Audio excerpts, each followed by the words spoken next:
ഞാനിപ്പോൾ ധരിച്ചിരിക്കുന്ന ഈ തൊപ്പിക്ക് എൻ്റെ ഒപ്പമുള്ള ഗൗരി നന്ദയുടെ സ്വപ്നവുമായി ചെറിയൊരു ബന്ധമൊക്കെ ഉണ്ട്. ആ സ്വപ്നം എന്താണെന്ന് നമുക്കറിയാം. ഈ ഗൗരി നന്ദ എന്ന് പറയുന്നത് നർത്തകിയാണ്. പക്ഷേ ഗൗരി നന്ദയുടെ സ്വപ്നം എന്ന് പറയുന്നത് നർത്തകി എന്നതിനപ്പുറവും വിശാലമായിട്ടുള്ള ഒരിടത്തേക്കാണ്. അതേക്കുറിച്ച് കലോത്സവ വിശേഷങ്ങളെക്കുറിച്ച് എ ഗ്രേഡ് നേടിയതിനെക്കുറിച്ചും ഒക്കെ ഗൗരി നന്ദ നമ്മളോട് പറയുകയാണ്. ഗൗരി നന്ദേ, എവിടുന്ന് വരുന്നു മോളെ? എന്താണ് സ്കൂളിൻ്റെ പേരൊക്കെ ഒന്ന് പറഞ്ഞു കൊടുത്തേ. ഞാൻ മലപ്പുറത്ത് നിന്നാണ് വരുന്നത്. MSMHS കല്ലിങ്ങപ്പറമ്പ് സ്കൂളിലാണ് വരുന്നത്. അവിടെ പ്ലസ് വൺ ഏതാ? പ്ലസ് വണ്ണിലേതാ? Bio science. ഞാൻ ഇപ്പോൾ പറഞ്ഞു ഈ എൻ്റെ ഈ തൊപ്പിക്ക് നേരത്തെ എന്നോട് പറഞ്ഞൊരു ആഗ്രഹവുമായി ബന്ധമുണ്ടെന്ന്. ഈ തൊപ്പി എന്ത് തൊപ്പിയാണെന്ന്? നേവിയുടെ തൊപ്പിയാണ്. ഇന്ത്യൻ നേവിയുടെ തൊപ്പിയാണല്ലേ?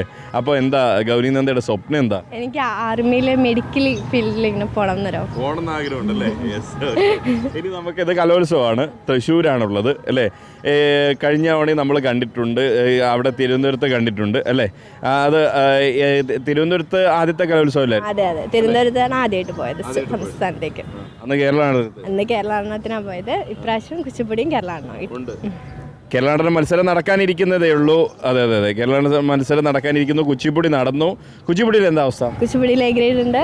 കഴിഞ്ഞ വർഷം കേരളാടനത്തിൽ എ ഗ്രേഡ് ഉണ്ട്. അപ്പൊ മത്സരിച്ചപ്പോഴൊക്കെ എ ഗ്രേഡ് നേടുന്നുണ്ട് അല്ലേ? അതെ അതെ. ആരാ ഗുരു? ആരാ? കുച്ചിപ്പുടി ബൈജു മാഷാണ്. ബൈജു കൃഷ്ണ. ബൈജു മാഷ് മലപ്പുറത്താണ്? ഞാൻ മലപ്പുറത്ത് തന്നെയാണ്. മലപ്പുറത്ത് എവിടെ?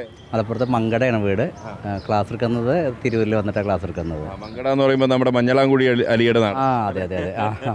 മഞ്ഞളാംകുടി മഞ്ഞളാംകുടി അഴിയതായി. ഇപ്പൊ അലിക്ക് ഈ നമ്മുടെ ഈ കലാരംഗമായിട്ടൊരു ബന്ധമുണ്ട്, അറിയാം? അറിയാം. സിനിമ ഫീൽഡായിട്ട് ബന്ധമുണ്ട്. പഴയ സിനിമാ നിർമ്മാതാവായിരുന്നു, നടനായിരുന്നു. അതെ അതെ അതെ, അറിയാം. അവസാനം രാഷ്ട്രീയത്തിൽ വന്ന് ഇപ്പൊ MLA. അതെ, MLA. അപ്പോ ഈ പറഞ്ഞ പോലെ സിനിമാ മേഖല അങ്ങനെയൊന്നും നോക്കുന്നില്ലേ? അവസരം വന്നാലല്ലേ, അല്ലാണ്ട് ഒരവസരം വന്നാൽ ഞാൻ നോക്കും കേട്ടോ. വേണമെങ്കിൽ ഇപ്പം പറഞ്ഞോ, ആരെങ്കിലും സിനിമാക്കാർ ഇത് കാണുന്നുണ്ടെങ്കിൽ. അല്ലാതെ അങ്ങോട്ടൊന്നും ഞാൻ വരത്തില്ല. പിന്നെ വീട്ടിലാരൊക്കെ ഉണ്ടോ? അമ്മ, അച്ഛൻ, ചേച്ചി.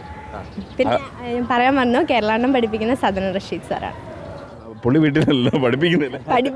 അല്ല, ഞാൻ നേരത്തെ ചോദിച്ചു, പറയാൻ പറ്റിയില്ല. പിന്നെ അതല്ല, വീട്ടിലെ അമ്മയും അച്ഛനുണ്ട്. അമ്മയും അച്ഛൻ എന്ത് ചെയ്യുന്നു? അവരുടെ പേരെന്താണ്? അമ്മ അച്ഛൻ രണ്ടുപേരും ടീച്ചേഴ്സാണ്. അച്ഛൻ രമേശൻ, അമ്മ പ്രീപ. പിന്നെ ആ കൂടെ നടക്കുന്ന ആണോ ചേച്ചി? അത് ചേച്ചി. മറ്റേത് എൻ്റെ ചേച്ചി തന്നെയാണ്, കസിൻ ചേച്ചി. ആ ചേച്ചിയുടെ പേര്? സ്വന്തം ചേച്ചിയുടെ പേര് ദേവനന്ദ. കസിൻ ചേച്ചിയുടെ പേര്? പാറുന്ന വിളിക്കുക, കൃഷ്ണ. കസിൻ ചേച്ചിയുടെ പേരൊന്നും അറിയത്തില്ല കേട്ടോ. ഓക്കെ, ഞാൻ പറഞ്ഞിട്ടുണ്ട്. പാറുന്ന വിളിക്കുക, കുഴപ്പമില്ല. കൃഷ്ണ അല്ലേ?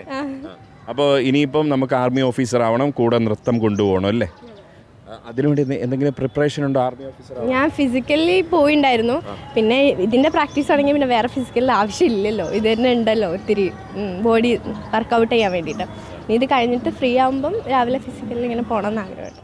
എൻ്റെ ഉമ്മയുടെ ഏറ്റവും വലിയ ആഗ്രഹമായിരുന്നു എന്നെ ഒരു പട്ടാളക്കാരനാക്കുക എന്നുള്ളത്. അതാണ് ഈ തൊപ്പി കിട്ടിയതിന് ശേഷം താഴെ വെക്കാൻ. ജീവിതത്തിലോ പട്ടാളക്കാരനാവാൻ പറ്റിയില്ല, തൊപ്പിയിട്ടൊക്കെ അങ്ങനെ. അപ്പോൾ എന്തായാലും വലിയൊരു പട്ടാള ഓഫീസറായിട്ടേ വരണം. എൻ്റെ ഉമ്മയൊക്കെ ഒന്ന് കാണണം കേട്ടോ. അപ്പോൾ ഓൾ ദ വെരി ബെസ്റ്റ്. തീർച്ചയായിട്ടും വലിയൊരു പട്ടാള ഓഫീസറും പട്ടാള ഓഫീസർമാരിലെ കലാകാരിയുമായിട്ട് നമ്മുടെ ഗൗരി നന്ദ മാറട്ടെ. ക്യാമറ പേഴ്സൺ അരുൺ മുഴക്കുന്നതിനൊപ്പം Riyas KMR, Kerala vision news, Thrissur.